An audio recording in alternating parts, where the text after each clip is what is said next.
Assalamualaikum warahmatullahi wabarakatuh. Apa kabarnya kalian pada pagi hari ini? Semoga kita semua selalu berada di dalam lindungan Allah Subhanahu wa Ta'ala. Baik teman-teman, kita kali ini akan belajar tentang kisah Nabi Sulaiman alaihi salam. Bagaimana kisah Nabi Sulaiman alaihi salam? Mari kita simak dengan seksama.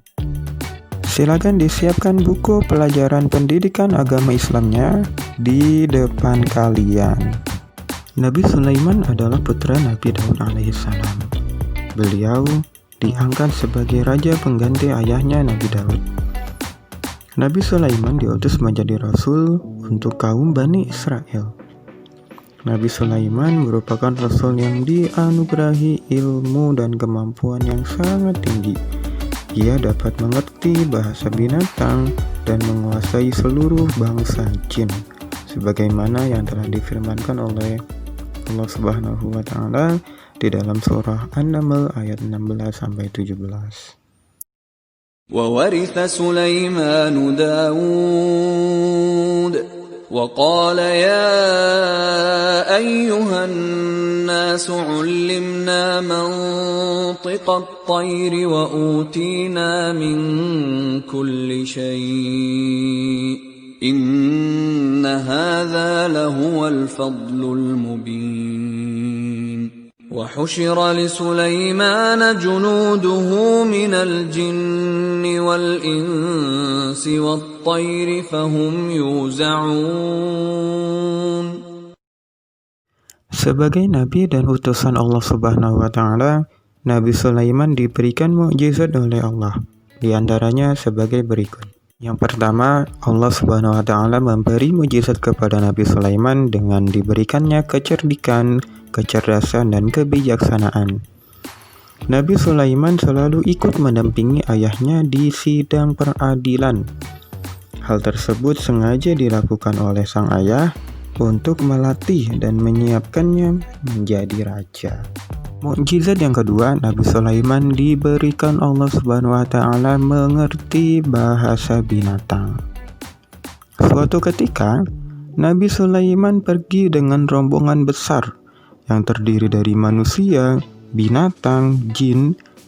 Di tengah perjalanan, tepatnya ketika beliau dan rombongan melewati sebuah lembah, beliau mendengar seekor semut berbisik kepada kawannya, "Masuklah kalian, supaya kalian selamat dan tidak terinjak oleh Nabi Sulaiman dan rombongannya." Nabi Sulaiman seketika tersenyum mendengar suara semut yang ketakutan itu. Beliau segera memberitahukan hal tersebut kepada rombongannya. Nabi Sulaiman bersyukur kepada Allah atas karunia yang telah diberikan Allah kepadanya, yaitu kemampuan bisa mendengar serta menangkap maksud yang terkandung dalam suara semut itu. Kisah ini diabadikan Allah Subhanahu wa Ta'ala di dalam Al-Quran surah An-Naml ayat 18-19. Begitu pula tentang cerita burung hudhud yang tercantum dalam Al-Quran surah An-Naml ayat 20-28. Selain itu, mukjizat Nabi Sulaiman seperti dapat menguasai angin, mempunyai bala tentara dari bangsa jin, dan sebagai nabi dan raja terkaya di dunia. Ada banyak sekali perilaku mulia yang dapat kita contoh dari kisah Nabi Sulaiman alaihissalam yang patut kita contoh dan kita praktekkan dalam kehidupan sehari-hari. Di antaranya, yang pertama, rendah hati. Rendah hati merupakan lawan dari sikap sombong. Sombong adalah suatu sikap seseorang yang merasa bangga dan besar dengan dirinya sendiri, serta memandang rendah orang lain. Nabi Sulaiman diberikan kekayaan dan ketenaran, namun dia tetap bersikap rendah hati. Dia tidak menyombongkan kekayaan dan ketenaran yang dimilikinya. Dia sadar bahwa semua yang dia miliki adalah titipan Allah Subhanahu wa Ta'ala dan akan diambil kembali oleh Allah Subhanahu wa Ta'ala kelak. Yang kedua adalah menghargai pendapat. Perbedaan pendapat adalah hal yang bisa terjadi dalam kehidupan sehari-hari.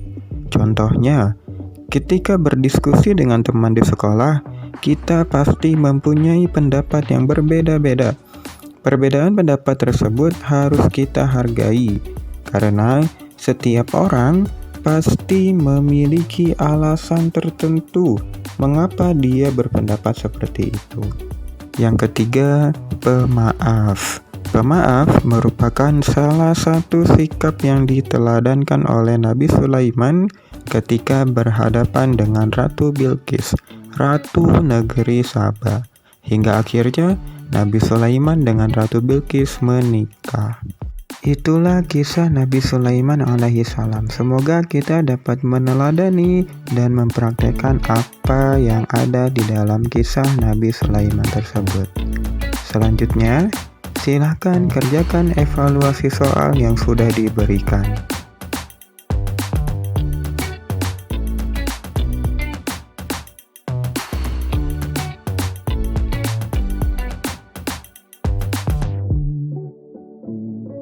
Terima kasih atas perhatiannya. Sampai jumpa minggu depan. Assalamualaikum warahmatullahi wabarakatuh.